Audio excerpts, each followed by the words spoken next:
Friends ఈరోజు మన ఆశ్రమానికి వచ్చిన అతిథులు వాళ్ళు బెంగళూరు నుండి వచ్చారు. అమ్మ మీ పేరు చెప్పండి. సుజాత, గురుప్రకాష్. వాళ్ళు కూడా మన ఆశ్రమంలో అంటే ఇవన్నీ చూసి ఇక్కడే ఉండిపోదామా అన్నట్టుగా అంత సంతోషంగా ఉందంటే వాళ్ళకి. చూద్దాం, భగవంతుడు రాహిట్టి తప్పదు.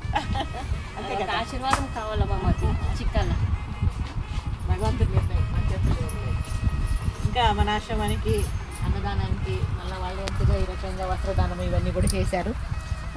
ఇదిగోండి ఈ విధంగా వాళ్ళకి వాళ్ళ కుటుంబ సభ్యులందరికీ ఆయుర ఆరోగ్యాలు అష్టైశ్వర్యాలు సుఖ సంతోషాలు కలగజేయాలని మనస్ఫూర్తిగా భగవంతుని ప్రార్థిద్దాం. ఓకేనా? Thank you. ఇది ఇప్పుడు మన చిన్న వీడియో నచ్చితే లైక్ చేయండి, షేర్ చేయండి, సబ్స్క్రైబ్ చేయండి. Thank you.